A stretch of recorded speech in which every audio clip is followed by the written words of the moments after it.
Bab 721. Para tamu tersebut merupakan kejutan menyenangkan bagi Xiang Shaoyun karena mereka adalah Han Chen Fei dan para saudari dari klan Han.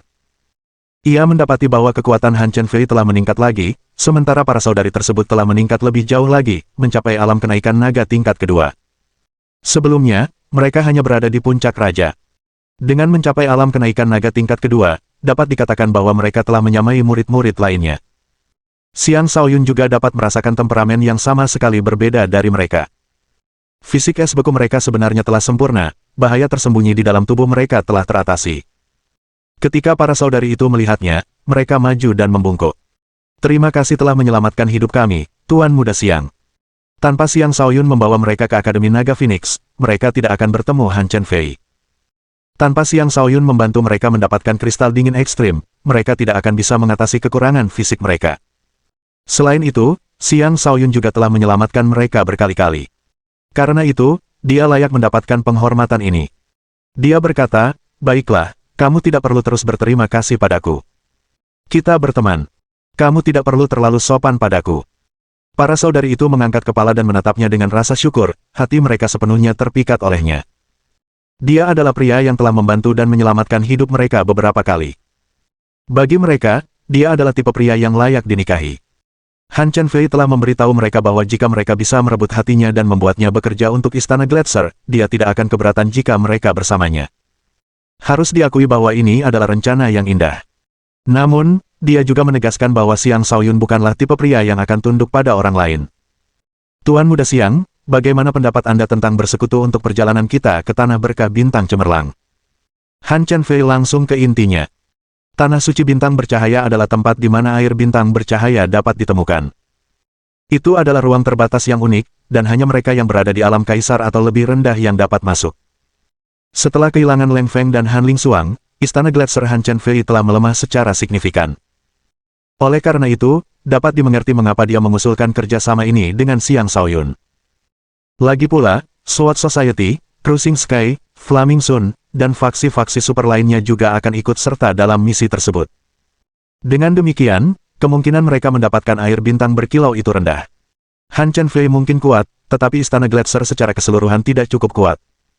Dia tidak punya pilihan selain mencari bantuan dari luar. Xiang Shaoyun menatapnya dengan ekspresi geli. Istana Gletser bersekutu dengan kita. Jangan bilang kau tidak cukup kuat untuk menghadapi faksi lain. Han Chen Fei tersenyum. Kali ini, banyak faksi di Akademi akan ikut serta. Jadi, apakah Overlord Legion mampu bersaing melawan faksi-faksi seperti Sword Society, Cruising Sky, dan Flaming Sun?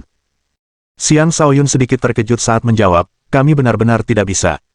Selama periode waktu ini, Xiang Shaoyun telah mempertimbangkan pertanyaan yang sama.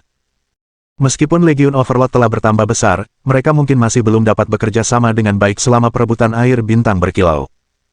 Selain itu, faksi-faksi lain juga kuat dengan prajurit-prajurit yang tangguh, jauh melampaui Legion Overlord. Sekalipun dia kuat, itu tetap akan dianggap sebagai kegagalan jika dia tidak bisa membuat seluruh Legion Overlord mendapat keuntungan. Dengan demikian, usulan Han Chen Fei sebenarnya sangat dapat diterima. Jadi, menurutmu apakah kita harus bersekutu? Tanya Han Chen Fei. Xiang Shaoyun mengangguk tanpa ragu. Kita harus. Luar biasa. Dengan mata berbinar-binar, Han Chen Fei bertanya, apakah kau tidak takut perawan suci Yu akan marah? Mengapa dia marah? Tanya Xiang Shaoyun dengan bingung. Kerja sama kita. Apa kau tidak takut dia salah paham tentang hubungan kita? Tanya Han Chen Fei. Xiang Shaoyun mengusap hidungnya dan berkata, apa yang perlu disalahpahami? Sebenarnya, aku lebih khawatir Huang Tianji akan datang mencari masalah. Hehe, itulah yang ingin kulihat, kata Han Chen Fei sambil tersenyum lebar. Melihat wajahnya yang tersenyum, yang begitu cantik hingga mampu mencairkan gunung es, ia berpikir, ini memang wanita yang memikat. Entah mengapa, Xiang Shaoyun tiba-tiba teringat pada wanita yang terperangkap dalam peti mati es di Deep Tidal Wave. Wanita itu begitu cantik sehingga tak ada kata-kata yang dapat menggambarkan kecantikannya dengan tepat. Dia tidak mengerti mengapa wanita itu ada di sana, dan dia juga bertanya-tanya apakah kura-kura hitam itu bertugas menjaganya. Serangkaian pertanyaan itu membuat rasa ingin tahunya semakin meningkat. Apakah kau sedang memikirkan perawan suci Yu? Kau benar-benar blank di depan tiga wanita cantik seperti kami, tanya Han Chen Fei dengan nada mencela. Kata-katanya menyadarkan Xiang Shaoyun dari lamunannya, dan dia berkata, ya, memang, tapi sekarang bukan waktunya memikirkan dia. Sebenarnya aku sedang memikirkan bagaimana kita harus bekerja sama.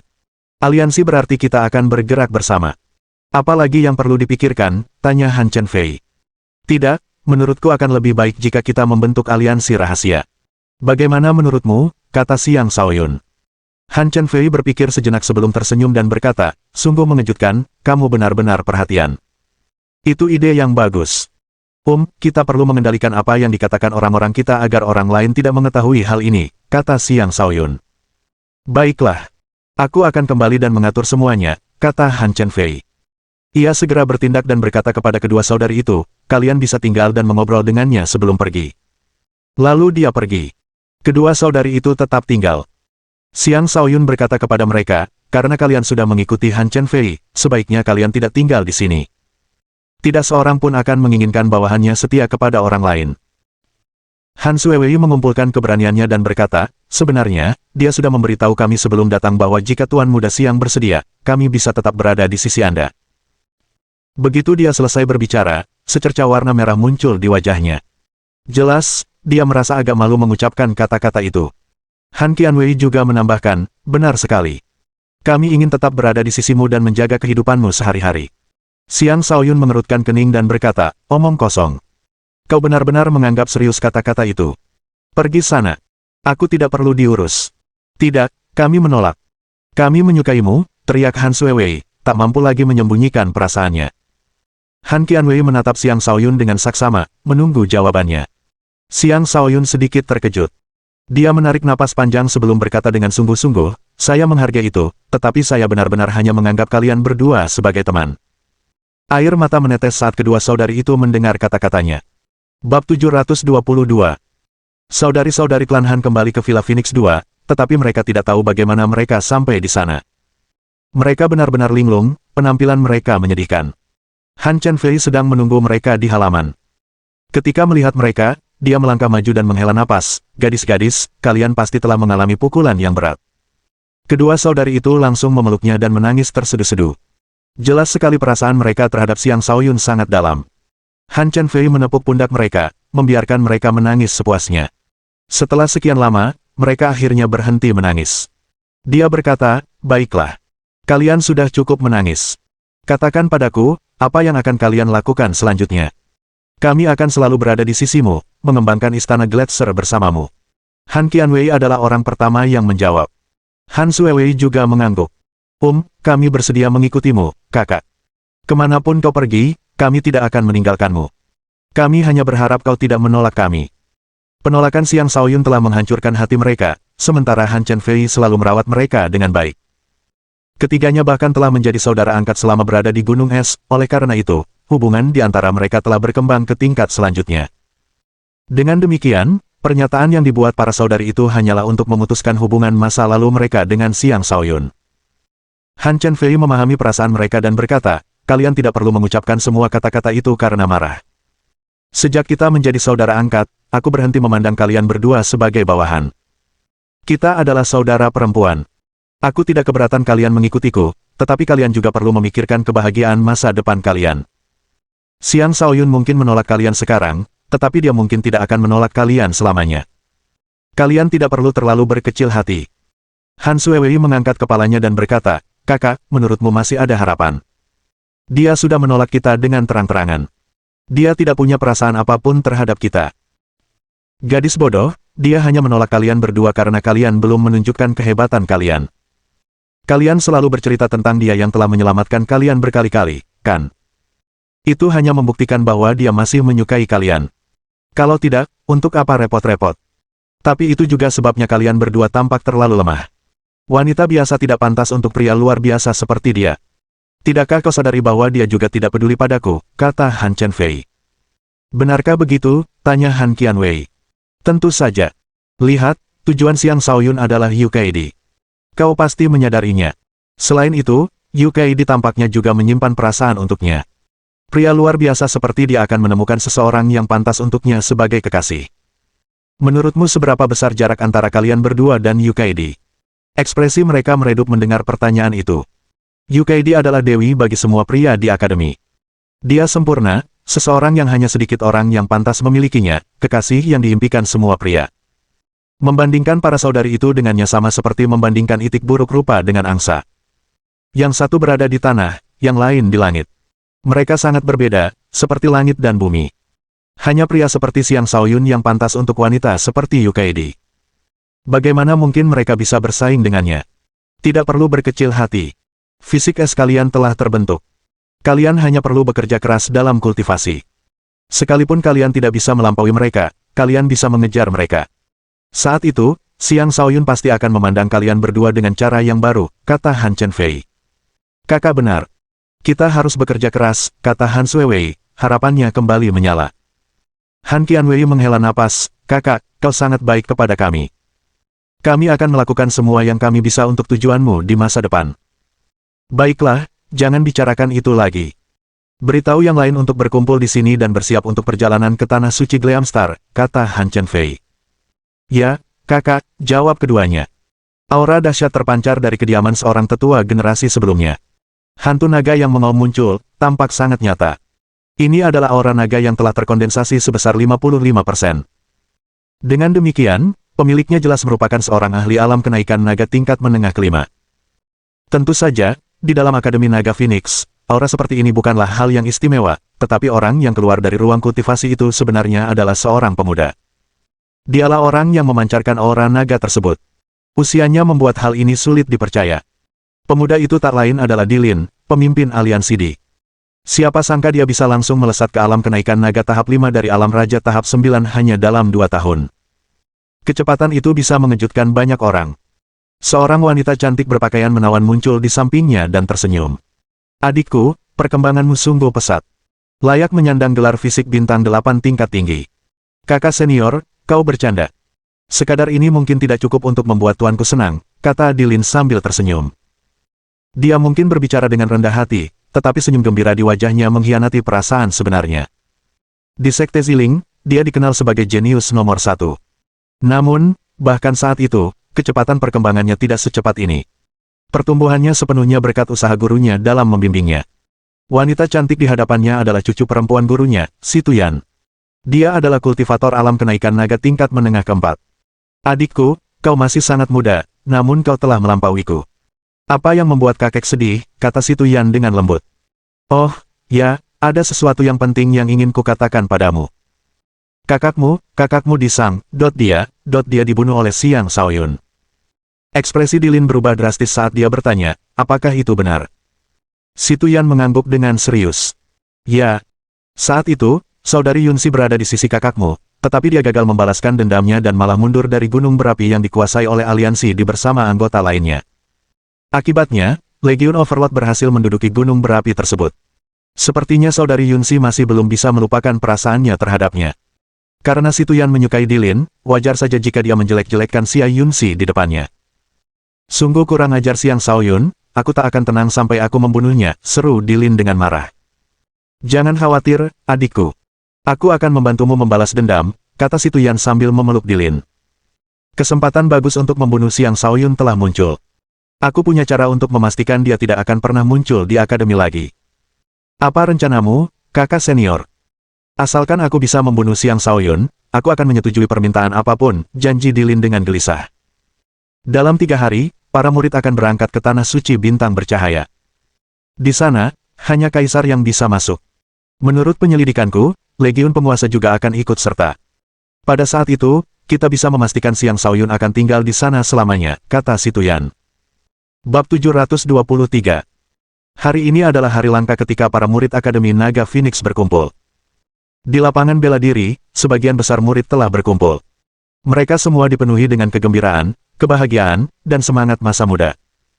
Mereka adalah murid-murid jenius generasi terbaru dari Akademi Naga Phoenix, dan mereka juga termasuk di antara kultivator paling berbakat di wilayah tersebut. Hari ini, mereka berkumpul bukan untuk berkompetisi di antara mereka sendiri.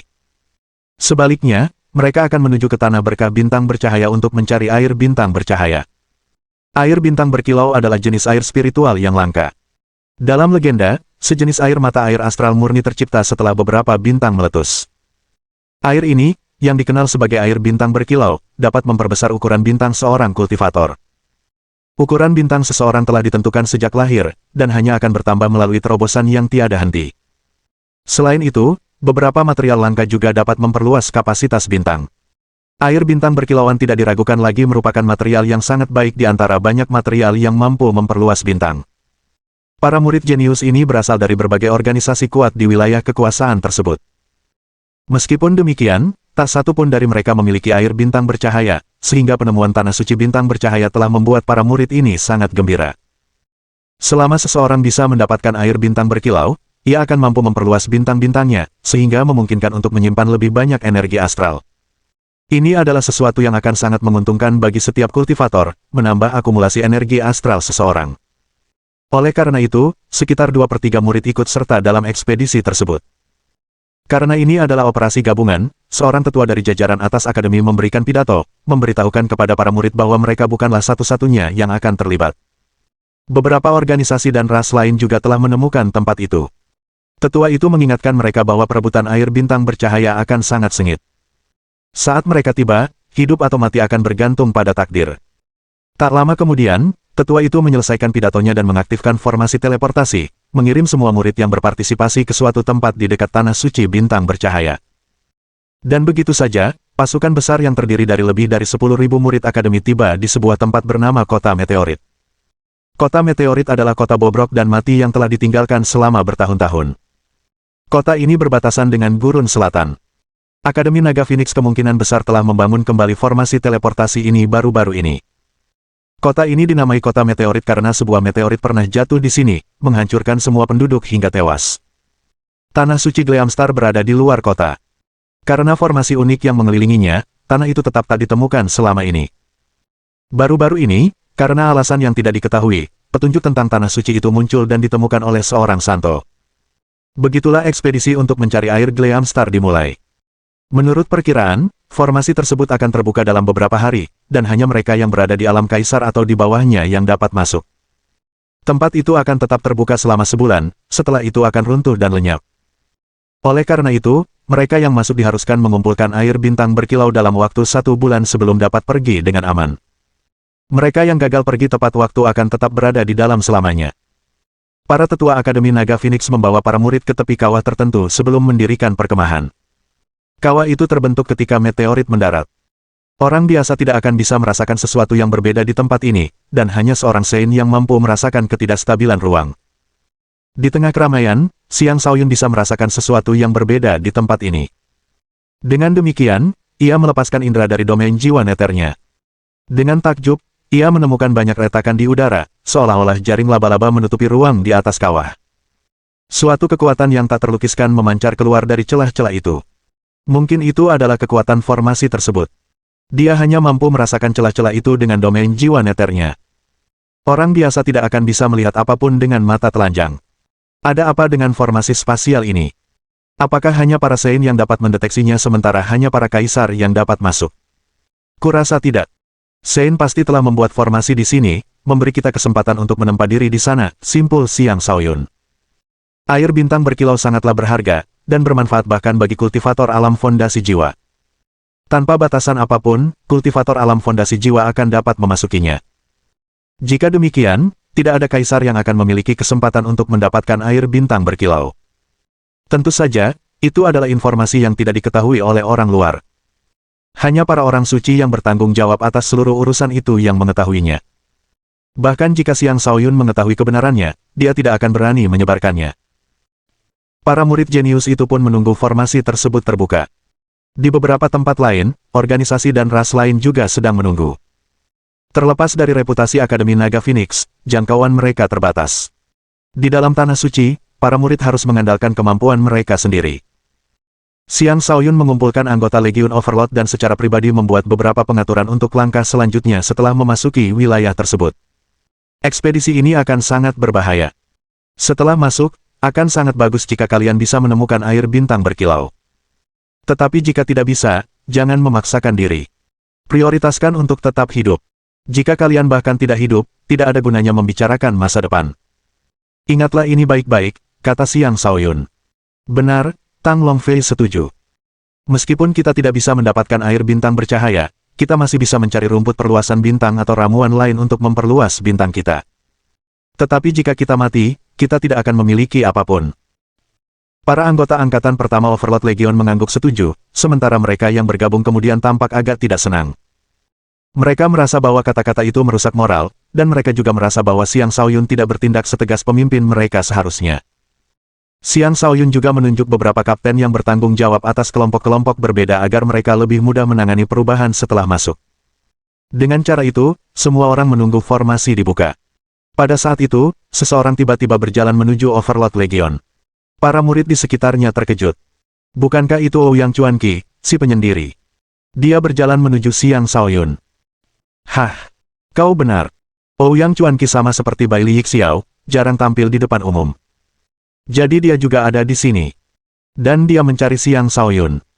Apakah dia akan memberi pelajaran pada Xiang Shaoyun? Aku tidak tahu, tapi aku belum pernah mendengar ada konflik di antara mereka. Lagi pula, Ouyang Chuanqi selalu bersikap rendah hati dan jarang berhubungan dengan siapapun. Dia bahkan tidak repot-repot membangun faksi sendiri. Pasti ada alasan mengapa dia muncul kali ini. Kudengar dia sudah menjadi kaisar di tahap akhir. Aku penasaran apakah itu benar, tapi dia adalah idolaku. Ini adalah seorang jenius yang sebanding dengan Bai Li Yixiao dan Zhang Wushuang. Apa yang begitu mengejutkan tentang dia menjadi kaisar di tahap akhir? Bab 724. Ouyang Chuanqi berusia sekitar 30 tahun, namun tampak seperti pemuda berusia 18 atau 19 tahun. Rambut merahnya yang mencolok berkibar liar, dan dengan baju zirah merah tua serta tombak berapi yang tergantung di punggungnya, ia berjalan menuju Xiang Shaoyun dengan penuh semangat. Ia adalah salah satu dari 10 orang aneh yang jarang terlihat di depan umum. Tidak ada yang tahu di mana ia berlatih selama ini. Meskipun demikian, hal itu tidak menghalangi ketenarannya untuk menyebar di dalam akademi. Mirip dengan klan Yu, klan Ouyang adalah klan kuno yang berpengaruh. Mereka memiliki akumulasi kekayaan yang besar, dan Ouyang Chuanqi adalah seorang jenius dari klan tersebut. Wajar jika ia bersinar seterang matahari. Kemanapun ia pergi, ia menjadi pusat perhatian. Dengan meningkatnya popularitas Xiang Shaoyun akhir-akhir ini, tindakan Ouyang Chuanqi yang berjalan menghampirinya menarik banyak perhatian. Ketika Xiang Shaoyun merasakan keributan itu, dia menoleh ke arah Ouyang Chuanqi. Dan ketika pandangannya tertuju pada Ouyang Chuanqi, dia sedikit terbewilderet saat perasaan familiar muncul dalam dirinya. Tak lama kemudian, sebuah adegan tertentu muncul di benaknya saat dia berseru, "Itu dia." Setelah bergabung dengan akademi, Xiang Shaoyun belum pernah bertemu Ouyang Chuanqi. Namun sekarang, ia menyadari bahwa Ouyang Chuanqi ini bukanlah seseorang yang belum pernah ia temui sebelumnya. Ouyang Chuanqi tiba sebelum Xiang Shaoyun dan tersenyum ramah. "Haha, kita bertemu lagi." "Ya. Aku tidak menyangka kau sebenarnya Ouyang Chuanqi." "Yah, seperti kata pepatah, persahabatan terjalin dari pertengkaran," jawab Xiang Shaoyun sambil tersenyum. Bagaimana dia mengenal Ouyang Chuanqi? Itu terkait dengan alam iblis. Saat itu, Ouyang Chuanqi dan beberapa kaisar sedang memperebutkan rumput tepi iblis. Pada akhirnya, Xiang Shaoyun merebut hadiah itu dari mereka. Ouyang Chuanqi dan yang lainnya merasa geram dan ingin merebut kembali rumput tepi iblis itu. Namun, domain jiwa neter milik Xiang Shaoyun menakut-nakuti mereka, dan Xiang Shaoyun bahkan memaksa mereka untuk membayar demi kebebasan mereka. Itu adalah kejadian yang tidak pernah dilupakan Ouyang Chuanqi. "Bagus sekali, kau bisa berteman dari pertengkaran. Bahkan, aku sangat ingin bertarung denganmu sekarang juga," kata Ouyang Chuanqi, dengan niat bertarung yang membara.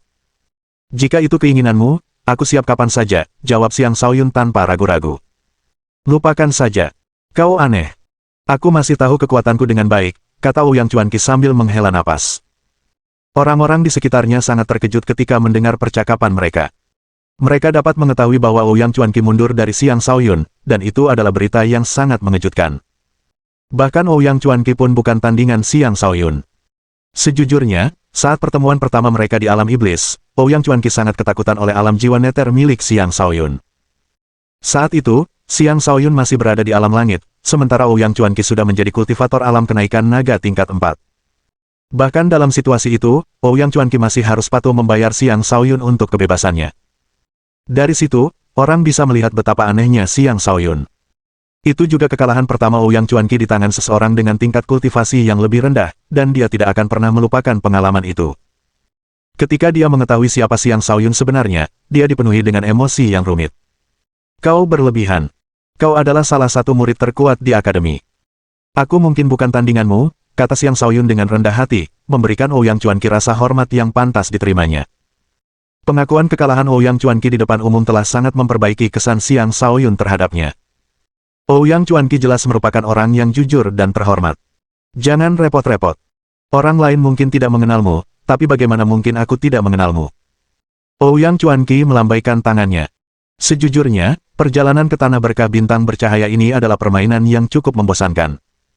Bagaimana kalau aku bermain bersamamu? Kau ingin bergabung dengan Legion Overlord? Tanya Xiang Shaoyun. Mata para anggota Overlord Legion berbinar ketika mendengar itu. Jika Ouyang Chuanqi benar-benar bergabung dengan mereka, prestise mereka akan meningkat ke tingkat yang setara dengan 4 faksi terbesar. Mulai saat itu, akademi tersebut akan memiliki 5 faksi besar. Lagi pula, Ouyang Chuanqi memiliki ketenaran yang besar. Banyak orang memujanya, berharap menjadi pengikutnya. Ouyang Chuanqi tersenyum. Jika kau bisa melawanku dan membuatku menderita kekalahan, aku dengan sepenuh hati menerimanya, aku tidak keberatan bergabung. Tapi untuk saat ini, aku tidak tertarik. Aku hanya menganggapmu enak dipandang. Mungkin jika kita masuk bersama, akan ada kejutan menyenangkan yang menunggu kita. Tentu. Pastikan saja kau tidak menyeret kami ke bawah saat-saatnya tiba, kata Xiang Shaoyun dengan santai. Ouyang Chuanqi hampir batuk darah karena marah. Tak perlu disebutkan betapa kuatnya dia. Namun Xiang Shaoyun menyuruhnya untuk tidak menjadi beban. Itu penghinaan. Dasar bajingan, akan tiba saatnya kau membutuhkan sesuatu dariku, gerutu Ouyang Chuanqi. Apa kau punya minuman keras? Menunggu seperti ini sungguh membosankan. Sebuah kendi minuman keras muncul di tangan Xiang Shaoyun. Dia melemparkannya dan berkata, apakah kau benar-benar hanya datang untuk meminta minuman keras? Ouyang Chuanqi membuka guci itu dan meneguknya dengan nikmat sebelum berkata, kau tidak tahu ini, tapi persediaan minuman kerasku sudah lama habis, dan aku tidak sempat mengisi ulang sebelum datang.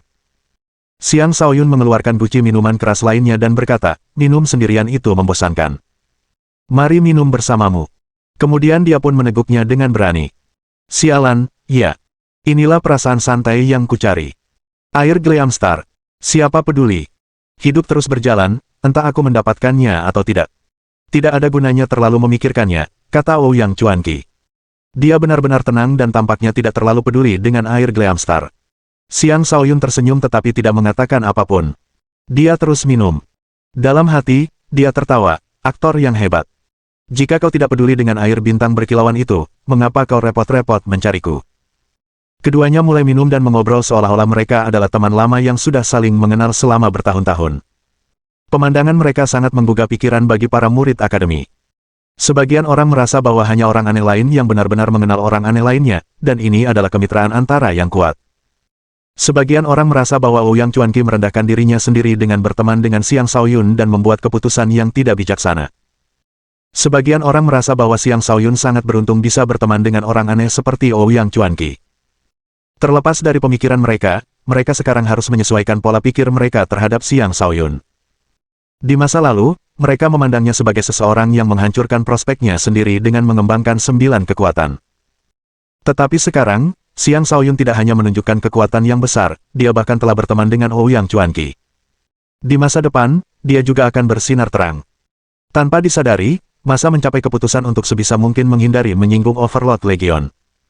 Bab 725. 3 hari kemudian, sesuatu akhirnya terjadi di Tanah Suci Gleamstar. Di atas kawah, muncul banyak retakan. Energi dahsyat menyembur keluar dari retakan tersebut, menyelimuti area sekitarnya dalam badai energi yang mengerikan. Seolah-olah bencana alam sedang terjadi, dan tampak seolah langit dan bumi akan runtuh. Seluruh dunia berada dalam kekacauan yang mengerikan, dengan gunung-gunung yang hancur berantakan sementara energi yang meluap menyebar kemana-mana. Para murid yang berkumpul di bawah celah-celah ruang angkasa itu pucat pasi. Kekuatan mengerikan itu bukanlah sesuatu yang bisa mereka tahan. Saat mereka terkena, kematian adalah satu-satunya hal yang akan terjadi. Tepat ketika para murid hendak mundur dengan panik, 2 tetua Akademi Naga Phoenix terbang keluar.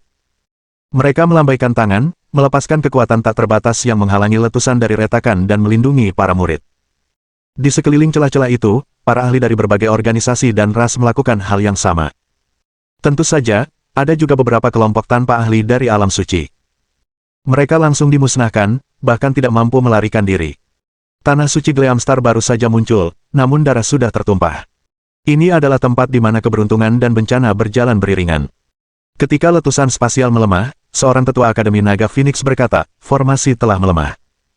Apa yang kalian tunggu?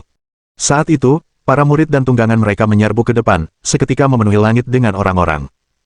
Tak satu pun dari murid-murid ini mudah dikalahkan. Saat mereka menyerbu, seseorang berteriak, bekerja sama dan hancurkan energi yang tersisa. Hanya dengan begitu kita bisa memasuki ruang terlarang dengan aman. Dengan teriakan itu, para murid bekerja sama tanpa memandang faksi mereka dan menyerang energi yang tersisa. Gemuruh. Gemuruh. Suara ledakan terdengar saat energi yang tersisa melemah hingga tidak lagi mampu mengancam para murid. Akhirnya, mereka mampu menerobos celah-celah ruang angkasa. Begitu mereka memasuki ruang terlarang itu, mereka mendapati bahwa lingkungan di dalamnya bahkan lebih mengerikan daripada di luar. Batu-batu beterbangan liar di udara, medan gaya yang kacau ada di mana-mana, dan udaranya keruh. Sangat sulit bagi siapapun untuk mendapatkan pijakan yang stabil di dalam. Karena banyaknya orang yang masuk sekaligus, mereka langsung diserang oleh batu-batu yang beterbangan. Ah! Para murid terkejut, dan beberapa di antaranya terkena serangan, menyebabkan mereka merintih kesakitan. Selain batu-batu itu, medan gaya yang kacau menyebabkan para murid kehilangan keseimbangan. Satu demi satu, mereka jatuh dari langit, tampak sangat menyesal. Meskipun Xiang Shaoyun telah mempersiapkan diri menghadapi masalah, dia tetap merasa takut dengan kondisi di dalam ruang terbatas itu. Untungnya, dia pernah mengenakan baju besi berat untuk waktu yang lama dan juga memahami kedalaman bumi. Dengan demikian, dia mampu menahan medan magnet yang kacau dan mendarat dengan mantap alih-alih jatuh. Pada saat yang sama, dia memusatkan perhatian pada orang-orang dari Overlord Legion dan berteriak, "Anggota Overlord Legion, berkumpul di sini." Para anggota Overlord Legion dengan cepat menyerbu ke arahnya. Namun, karena medan energi dan bebatuan yang beterbangan, pergerakan menjadi sulit. Tidak akan mudah bagi mereka untuk mencapai Xiang Shaoyun. Untungnya, para murid ini bukanlah lawan yang mudah dikalahkan. Masing-masing dari mereka adalah ahli yang mampu membela diri. Dengan senjata di tangan, mereka berulang kali menghantam bebatuan yang beterbangan dan dengan mantap maju menuju Xiang Shaoyun. Di dalam Overlord Legion, beberapa anggota memiliki kemampuan tempur yang kurang mengesankan, seperti Zhongxia, sang alkemis. Ia fokus pada alkimia dan kurang dalam hal pertempuran. Karena itu, ia tidak siap menghadapi lingkungan ini. Sebuah batu besar tiba-tiba melayang ke arahnya dengan kekuatan yang tak kalah dahsyat dari serangan kaisar tingkat menengah. Zhongxia baru saja menghindari sejumlah batu. Dia benar-benar tak berdaya melawan batu besar ini. Yang lain bahkan tidak bisa menyelamatkan diri mereka sendiri, dan tidak ada seorang pun yang mau berusaha membantunya. Untungnya, Xiang Shaoyun tidak terlalu jauh. Xiang Shaoyun bergegas mendekat, dan dengan memanfaatkan kekuatan dari kedalaman bumi, ia membawa batu itu menjauh dari Zhongxia. Zhongxia segera mengucapkan terima kasih, Tuan Agung. Kita bersaudara. Tidak perlu bersikap terlalu sopan. Tetaplah di sini dulu. Setelah saudara-saudara yang lain berkumpul, suruh mereka menjagamu, kata Xiang Shaoyun sambil bergegas ke arah yang berbeda. Dia melepaskan medan gravitasinya sendiri, mengubah lintasan batu-batu yang terbang dan memungkinkan anggota Overlord Legion untuk berkumpul di sekelilingnya. Situasi di sini terlalu rumit. Bertindaklah sesuai rencana kita sebelumnya. Bagilah menjadi 10 tim yang masing-masing terdiri dari 50 anggota. Jaga anggota tim kalian dan carilah air bintang bercahaya sebaik mungkin. Jika ada yang berhasil menemukannya, cobalah untuk memanennya dan segera pergi. Jangan tinggal lebih lama lagi. Itu saja. Mari kita berangkat, perintah Xiang Shaoyun dengan tegas. Dengan demikian, pasukan Overlord terpecah menjadi 10 tim dan menuju ke arah yang berbeda. Di kelompok Xiang Shaoyun, selain dia dan Lady Sura, anggota lainnya termasuk yang terlemah di pasukan Overlord. Timnya termasuk Shou Xie, Yan Gang, Zhongxia, dan yang lainnya yang tidak ahli dalam pertempuran. Dalam lingkungan yang berbahaya seperti itu, mereka bisa dengan mudah menjadi beban. Xiang Shaoyun menugaskan mereka kepadanya karena ia percaya bahwa ia harus menjaga mereka sebagai pemimpin mereka. Alasan lainnya adalah agar mereka tidak menjadi beban bagi kelompok lain. Dengan melakukan itu, ia juga dapat membangun citra seorang pemimpin yang peduli terhadap bawahannya. Baiklah, mari kita menuju ke sana. Pertahankan pertahanan terkuat kalian untuk menghindari hal-hal yang tidak diinginkan, kata Xiang Shaoyun.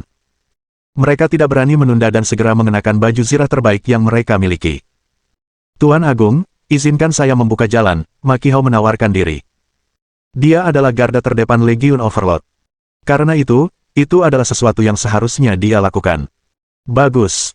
Kau dan Ai Kai akan bertanggung jawab membuka jalan, kata Xiang Shaoyun sambil mengangguk. Untuk misi ini, Xiang Shaoyun juga membawa Ai Kai. Ai Kai adalah salah satu kartu andalannya. Lagi pula, Ai Kai adalah kaisar tingkat puncak. Dengan kehadirannya, akan jauh lebih aman bagi anggota Legion Overlord. Meskipun tempat ini dipenuhi medan magnet yang kacau, tempat ini masih memiliki gunung, sungai, dan tumbuhan. Namun, gunung-gunung tampak berguncang, dan air sungai berhamburan tanpa henti. Pohon-pohon juga bergoyang-goyang diiringi batu-batu yang berterbangan. Lingkungan di sini sangat mengerikan. Siapa yang menyangka bahwa air bintang berkilauan dapat ditemukan di tempat seperti itu? Bahkan sebelum mereka menemukan air bintang berkilauan, mereka dihantam oleh gelombang bahaya kedua.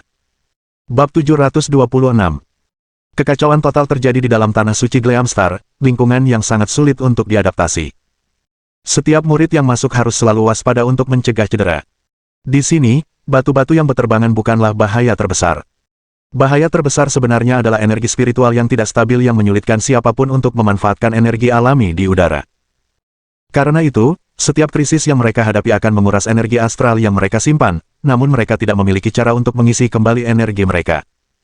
Jika ini terus berlanjut, mereka akan terpaksa mengisi kembali energi mereka dengan kristal spiritual atau ramuan herbal. Awalnya, mereka mengira tidak akan ada makhluk hidup yang tinggal di tempat ini. Dengan lingkungan yang begitu menjijikkan, makhluk hidup macam apa yang bisa bertahan hidup di sini? Ternyata, memang ada makhluk hidup tertentu yang berkembang di lingkungan ini. Makhluk hidup itu dikenal sebagai monster cangkang bertanduk. Monster cangkang bertanduk adalah bentuk kehidupan yang sangat langka yang tampak seperti serangga dan binatang buas, sehingga sulit untuk menilai konstitusi sebenarnya dari bentuk kehidupan ini. Monster cangkang bertanduk berbentuk bulat, dengan tepi yang jelas di sekeliling tubuhnya. Setiap tepinya mirip dengan pisau yang paling tajam. Monster cangkang bertanduk itu tidak besar, dan ketika mereka melingkar, mereka menyerupai batu. Bentuk aslinya hanya dapat dilihat ketika mereka tidak melingkar. Karena itu, banyak monster cangkang bertanduk sebenarnya telah menyatu dengan batu-batu terbang. Hanya ketika para murid menghancurkan batu-batu itu, monster cangkang bertanduk akan menampakkan diri dan menghantam para murid. Tepian monster cangkang bertanduk itu sangat kokoh dan tajam. Dengan sekali benturan, mereka bisa menusuk seorang murid. Beberapa murid yang tidak menyangka akan ada monster seperti itu di sini benar-benar terkejut. Mereka terluka parah, dan beberapa bahkan kepalanya hancur. Darah berceceran di mana-mana, dan para murid panik. Monster! Monster! Awas semuanya! Apa ini? Mereka benar-benar bisa bertahan hidup di sini. Bunuh mereka, cepat! Atau kita akan menderita. Dengan demikian, para murid terpaksa bekerja sama lagi. Namun, ketika mereka menyerang monster cangkang bertanduk itu, mereka bahkan tidak mampu menimbulkan banyak kerusakan. Jelas sekali betapa kuatnya monster cangkang bertanduk ini. Kelompok Xiang Shaoyun juga menderita serangan monster cangkang bertanduk. Yang pertama menderita adalah Ma Qihao, yang tidak dapat bereaksi tepat waktu, dan dia merintih kesakitan karena luka yang dideritanya. Untungnya, Ai Kai memiliki waktu respons yang mengesankan dan masih dapat mempertahankan tingkat keunggulan kecepatan tertentu bahkan dalam lingkungan yang kacau seperti itu. Namun, bahkan dia pun tidak mampu menghalangi monster cangkang bertanduk itu secara paksa. Saat ini, seekor monster cangkang bertanduk terbang lurus ke arah Xiang Shaoyun. Dia menggunakan kekuatan bumi untuk mengendalikan lintasan batu-batu yang terbang, tetapi monster cangkang bertanduk adalah makhluk hidup. Karena itu, dia tidak mampu mengendalikan mereka.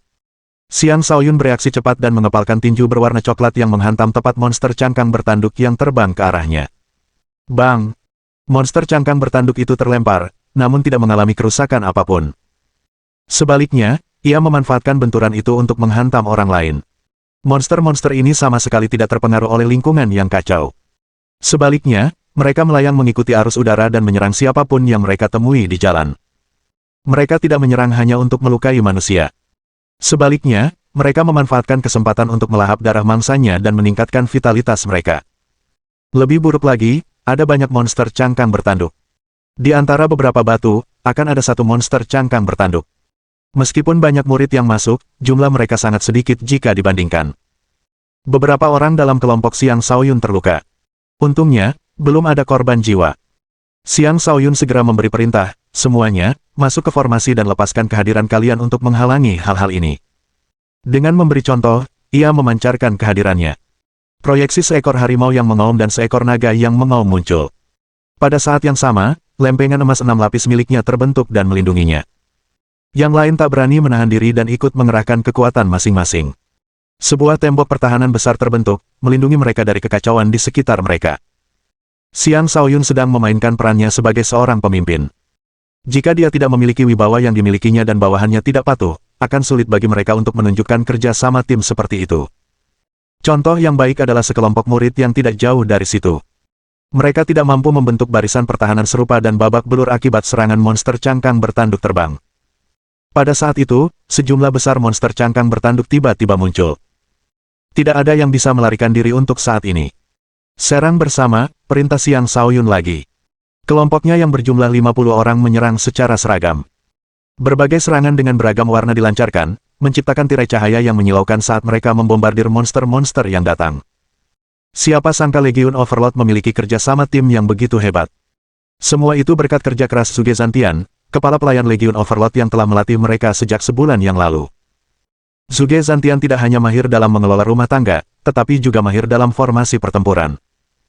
Ia hanya mengajari anggota Overlord Legion beberapa formasi pertempuran ofensif dan defensif sederhana, namun itu sudah cukup untuk memungkinkan mereka menunjukkan kemampuan tempur kolektif yang sesungguhnya. Bahkan Xiang Shaoyun pun dipenuhi kekaguman terhadap Zhuge Zantian.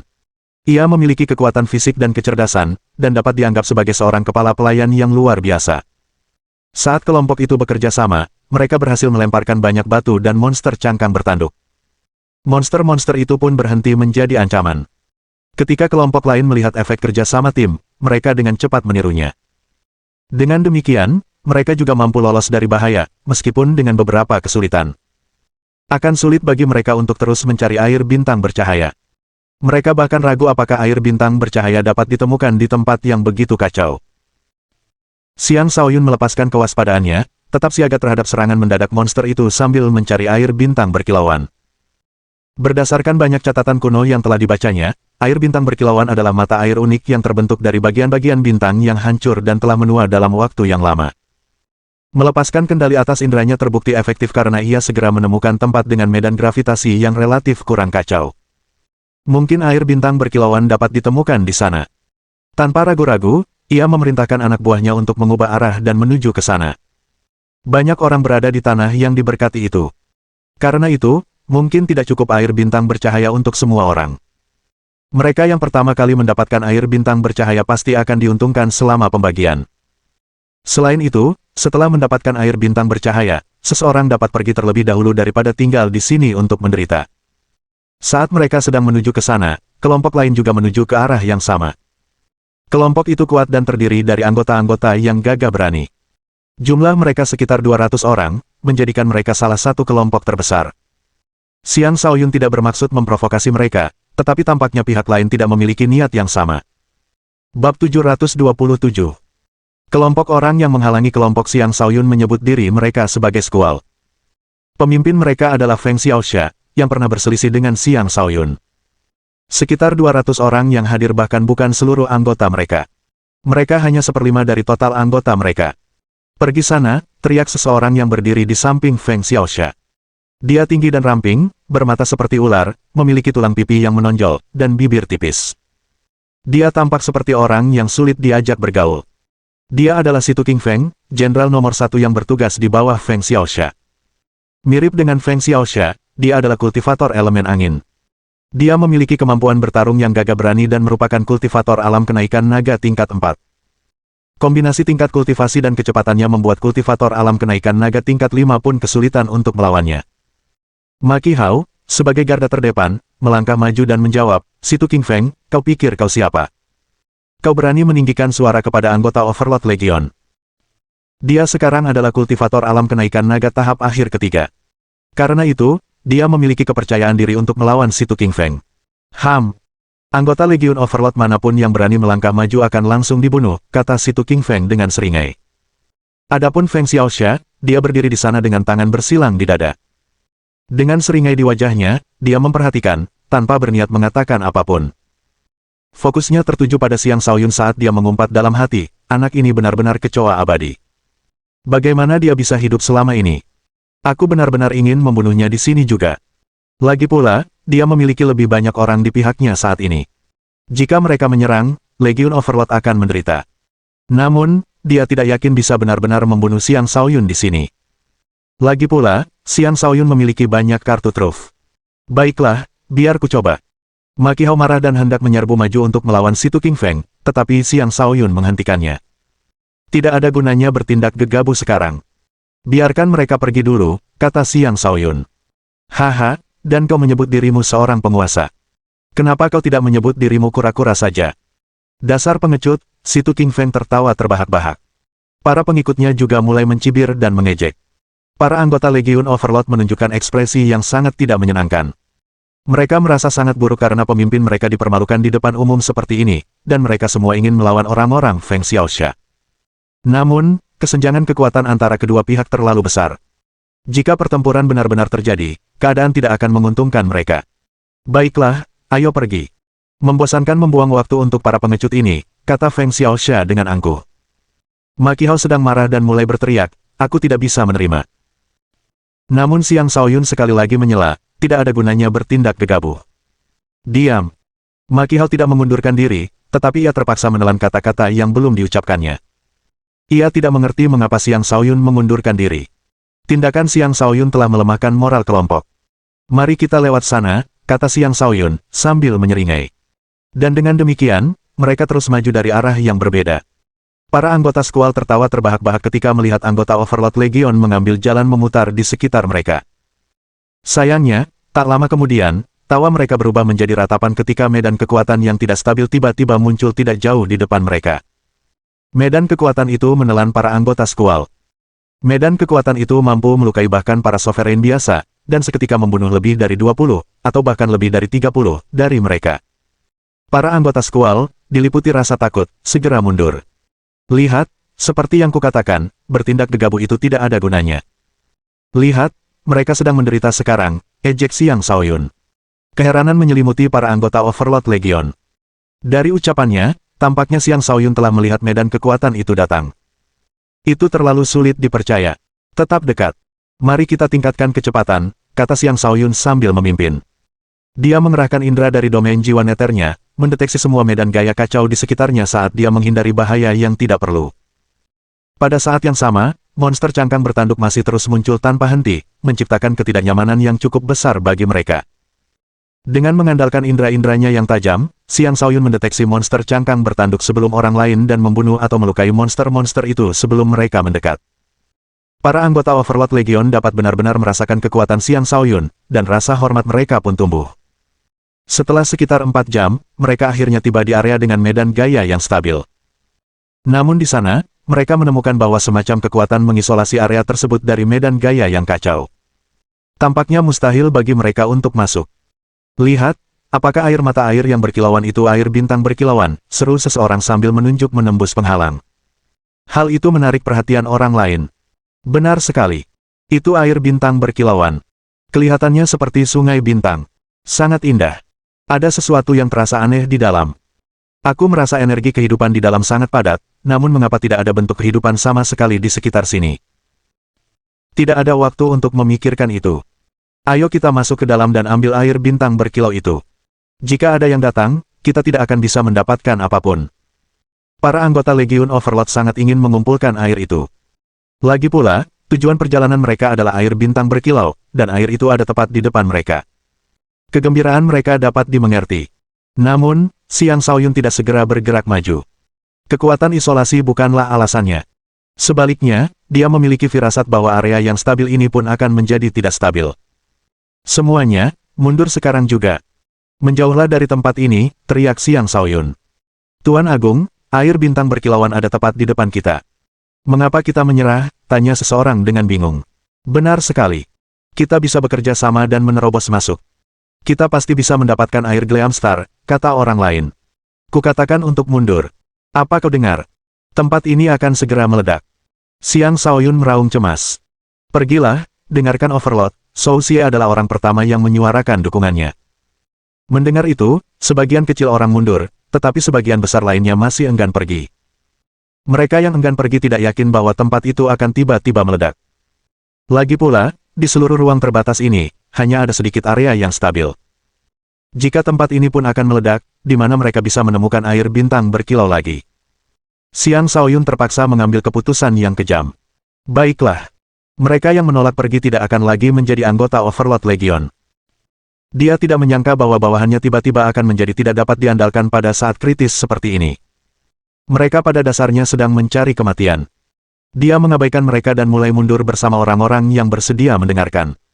Beberapa orang lain juga segera bergabung setelah mendengar pernyataan Xiang Shaoyun. Pada saat itulah area yang stabil tiba-tiba meledak. Gemuruh. Gemuruh. Bab 728. Area yang tadinya tampak stabil tiba-tiba meledak tanpa peringatan. Gelombang kejut menghantam Xiang Shaoyun dan yang lainnya yang sedang mundur, dan mereka tampak menyedihkan saat mundur. Untungnya, mereka sudah bersiap menghadapi benturan. Jika tidak, gelombang kejut saja sudah cukup untuk membunuh mereka. Secara keseluruhan, mereka selamat. Meskipun begitu, mereka semua menderita beberapa luka, dan gelombang kejut yang bergemuruh membuat mereka terlempar dan batuk darah. Mereka yang kurang beruntung terlempar ke arah bebatuan atau monster cangkang bertanduk, mengakibatkan luka tambahan di atas luka yang disebabkan oleh gelombang kejut. Xiang Shaoyun sudah siap dan merupakan orang yang bereaksi paling cepat. Dia mampu melindungi Zhou Xie, Yan Gang, Zhong Xia, dan beberapa orang yang lebih lemah di kelompok di belakangnya. Karena itu, dia menanggung dampak terberatnya. Lempengan emas yang melindunginya retak, dan darah menetes dari sudut mulutnya. Sirkulasi darahnya kacau. Penguasa, seru Zhou Xie, Yan Gang, Zhong Xia, dan yang lainnya dengan cemas. Mereka tersentuh melihat Xiang Shaoyun melindungi mereka dengan tubuhnya. Mereka beruntung memiliki pemimpin seperti itu. Pergi sekarang. Jangan tinggal, teriak Xiang Shaoyun. Dia tidak menyangka bahwa daerah yang tampaknya stabil itu menyimpan bahaya tersembunyi. Dia telah keliru dalam penilaiannya untuk mendekat. Adapun mereka yang menolak untuk mundur seperti yang diperintahkan, hampir semuanya tewas. Beberapa orang yang beruntung selamat terlempar jauh. Jelas sekali ledakan itu sangat dahsyat. Saat Xiang Shaoyun melihat lebih dari 10 orang tewas dalam sekejap mata, hatinya terasa sakit. Meskipun mereka telah membangkang perintahnya, mereka tetaplah anggota Legion Overlord. Sepertinya aku perlu menanamkan lebih banyak rasa takut dan hormat pada orang-orang ini di masa depan, pikir Xiang Shaoyun dalam hati dengan penyesalan. Mereka yang membangkang semuanya adalah anggota baru. Loyalitas mereka rendah, dan itulah alasan kerugian sebesar itu. Singkatnya, dia masih belum menjadi pemimpin yang mumpuni, dan dia mulai merenung. Saat dia sedang berpikir, seseorang berteriak, "Air Gleamstar. Aku punya air Gleamstar." Haha. Teriakan itu membangunkan Xiang Shaoyun dari lamunannya. Setelah ledakan, air berkilauan juga ikut terciprat. Dia dengan cepat memperluas inderanya dan mendeteksi beberapa tetes air berkilauan. Tanpa ragu-ragu, dia menggunakan kedalaman air untuk menarik tetesan-tetesan itu ke arahnya. Harus diakui bahwa kedalaman setiap kekuatan menyentuh asal-usul sebenarnya dari kekuatan masing-masing dan memungkinkan seseorang untuk dengan mudah memanipulasi kekuatan tersebut. Karena itulah, kedalaman kekuatan adalah sesuatu yang dikejar dengan sungguh-sungguh oleh setiap kultivator. Xiang Shaoyun adalah seseorang yang telah memahami kedalaman 7 kekuatan. Jika berita itu tersebar, banyak orang akan terkejut. Saat ini, dia sedang menuai hasil yang melimpah menggunakan kedalaman air. Dia mengumpulkan tetesan air bintang berkilauan, yang membuatnya sangat gembira.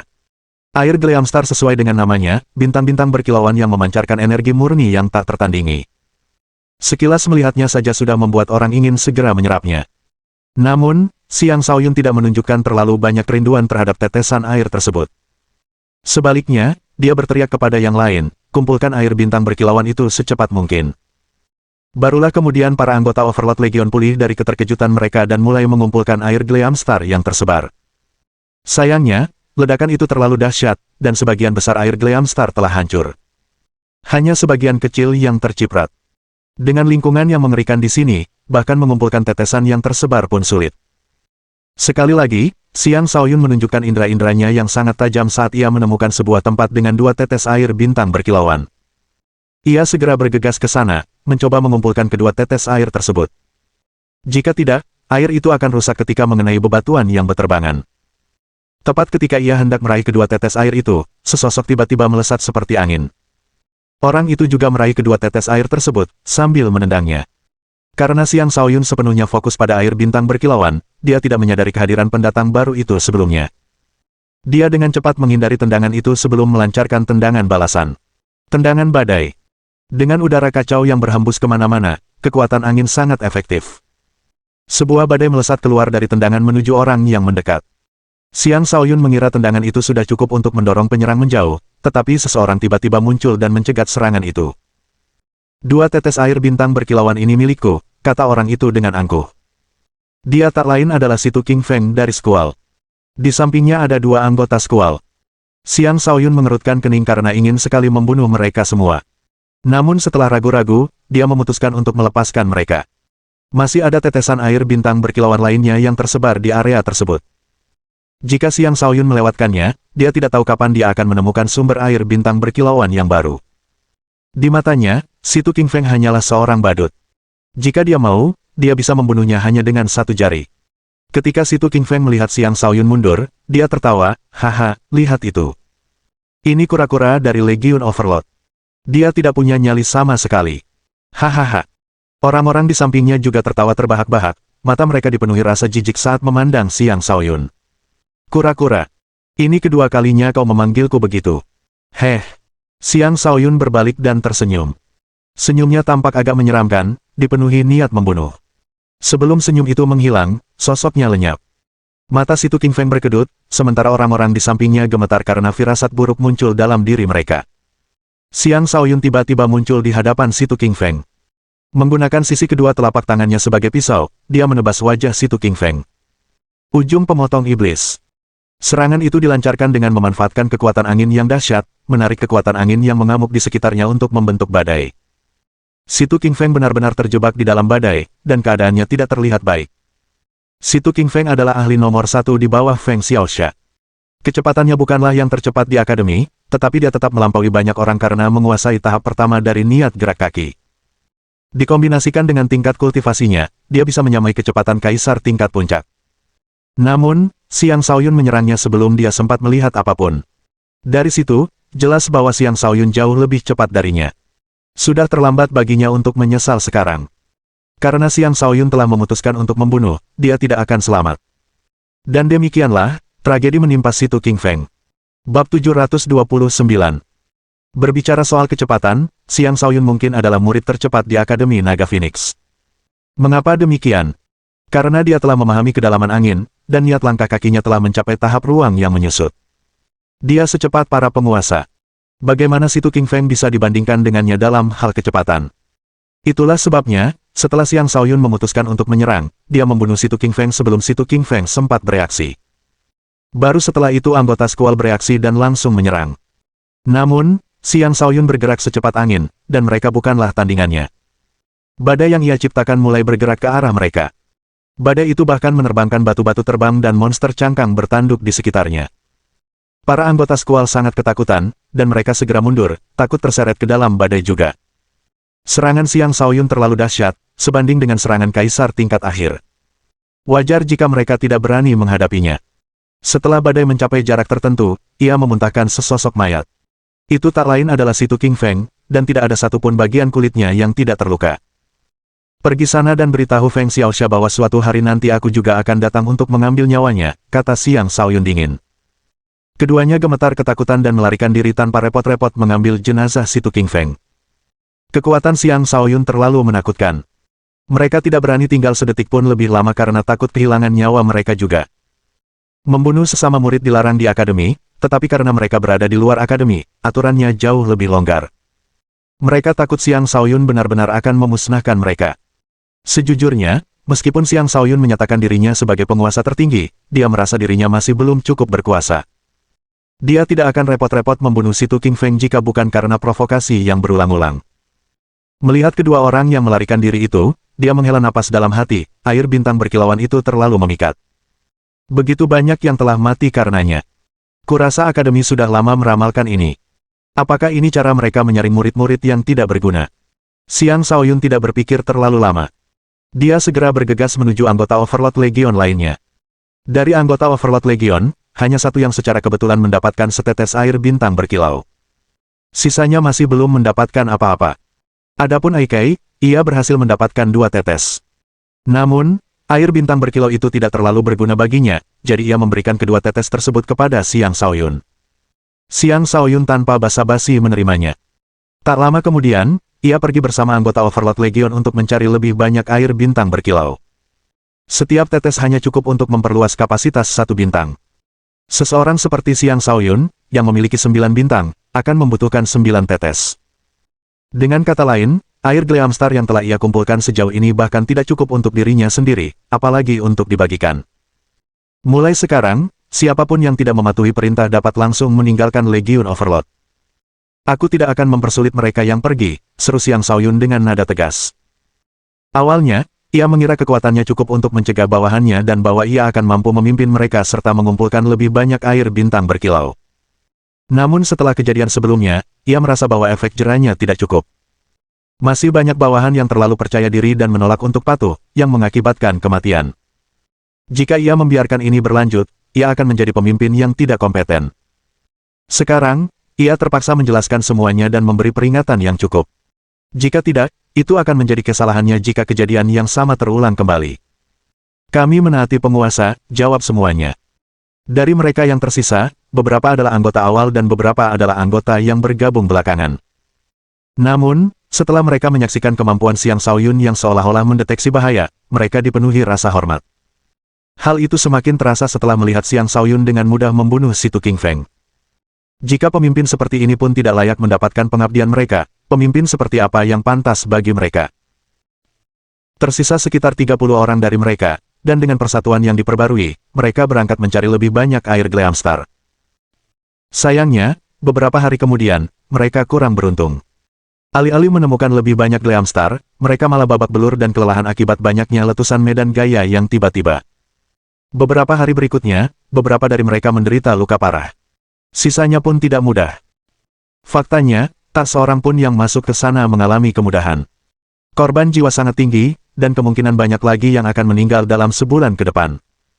Beberapa akhirnya tidak tahan lagi dan pergi, menyerah pada air bintang berkilauan itu. Meskipun demikian, mereka tidak dianggap pengecut.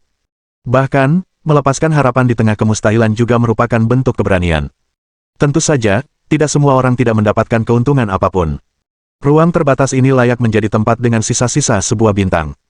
Sejumlah besar energi astral yang tersimpan telah mengembun menjadi air bintang berkilauan yang dapat ditemukan melimpah di beberapa area yang tampaknya stabil di dalam ruang angkasa tersebut. Sayang sekali ruang terbatas ini hampir hancur. Dengan demikian, area-area stabil tersebut menjadi tidak stabil, membawa risiko meledak kapan saja. Kelompok Xiang Shaoyun kemudian menemukan dua area stabil lainnya, tetapi keduanya meledak sebelum mereka dapat mendekat, sehingga tidak menghasilkan keuntungan apapun. Setelah setengah bulan, kelompok Xiang Shaoyun akhirnya bertemu dengan kelompok Tang Longfei. Hanya setengah dari kelompok Tang Longfei yang tersisa, dan tak seorang pun yang tidak terluka. Mereka semua tampak menyedihkan. Ada hasil yang didapat, kakak Tang, tanya Xiang Shaoyun. Hah, tak perlu dikatakan. Kami menemukan beberapa, tapi akhirnya kami kehilangan semuanya, kata Tang Longfei dengan muram. Dari betapa putus asa dirinya, jelas bahwa ia telah menerima pukulan telak. Apa yang terjadi? Tanya Xiang Shaoyun. Seseorang dengan kesal berkata, itu ulah orang-orang Cruising Sky. Mereka terlalu mendominasi. Kami menemukan air Gleamstar lebih dulu, tetapi ketika kami hendak mulai mengumpulkannya, Cruising Sky merebut tempat itu dari kami dengan mengandalkan jumlah mereka. Jika bukan karena wakil komandan yang melindungi mundurnya kami bahkan mungkin telah kehilangan nyawa kami. Langit yang menghancurkan. Wajah Xiang Shaoyun berubah muram. Faksi Cruising Sky adalah faksi yang paling mendominasi di akademi. Mereka memiliki kekuatan dan jumlah yang besar, kumpulan para jenius. Mereka selalu menjadi pihak yang suka menindas orang lain, dan tidak ada yang berani mencari masalah dengan mereka.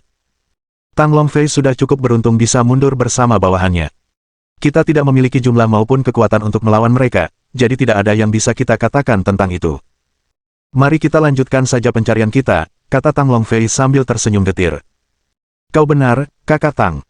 Tapi kau tidak bisa terus-terusan berkecil hati, kata Xiang Shaoyun. Mereka melanjutkan pencarian mereka.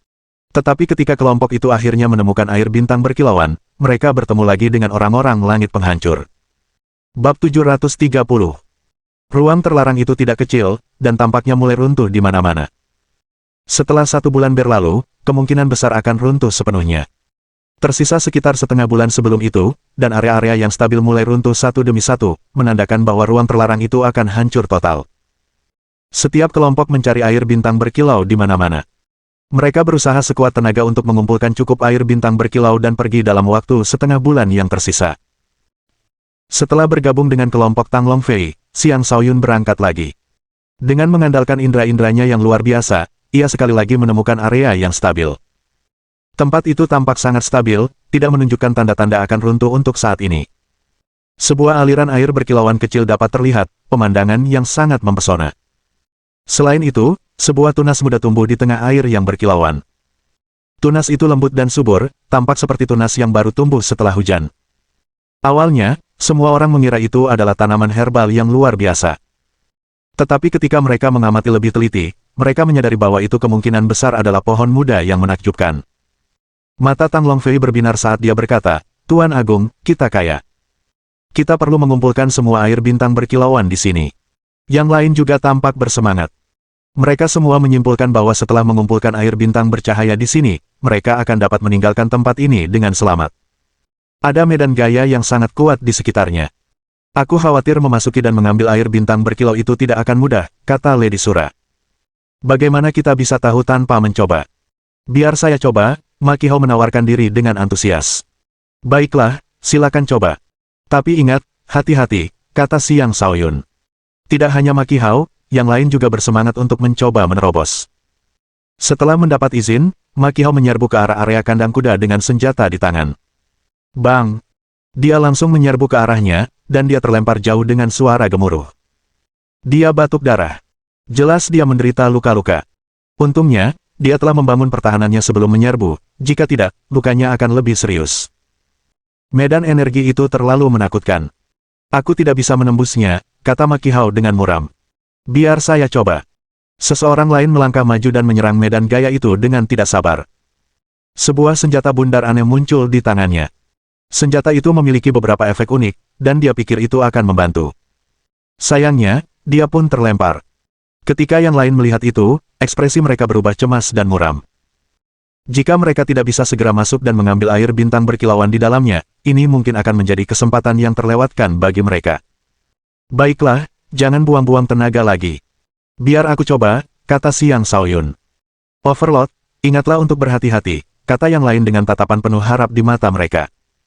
Mereka menggantungkan harapan pada Xiang Shaoyun, berharap dia bisa memberi mereka kejutan yang menyenangkan. Jika tidak, mereka hanya akan bisa memandang air yang berkilauan tanpa bisa menyentuhnya. Tepat ketika Xiang Shaoyun hendak bergerak, sekelompok lebih dari 100 orang menuju ke arah mereka. Para anggota Overlord Legion semuanya menoleh ke arah para pendatang baru itu. Melihat mereka, ekspresi Tang Longfei berubah muram sambil berkata, itu adalah langit penghancur. Xiang Shaoyun mengerutkan kening sambil mengumpat dalam hati, menyebalkan.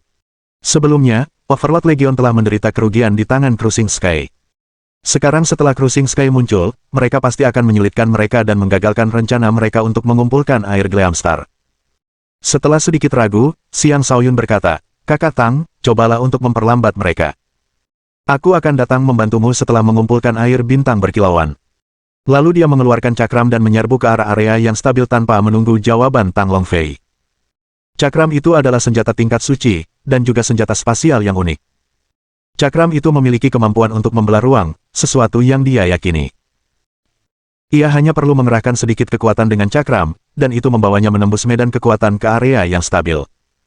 Begitu masuk, ia menggunakan kemampuan tembus pandangnya dan menghilang tepat di depan mata semua orang. Pemandangan itu sangat menakutkan bagi pasukan Overlord. Bukankah penguasa sudah masuk? Kenapa dia pergi? Apakah terjadi sesuatu yang aneh? Apa yang harus kita lakukan sekarang? Sang penguasa adalah individu yang luar biasa.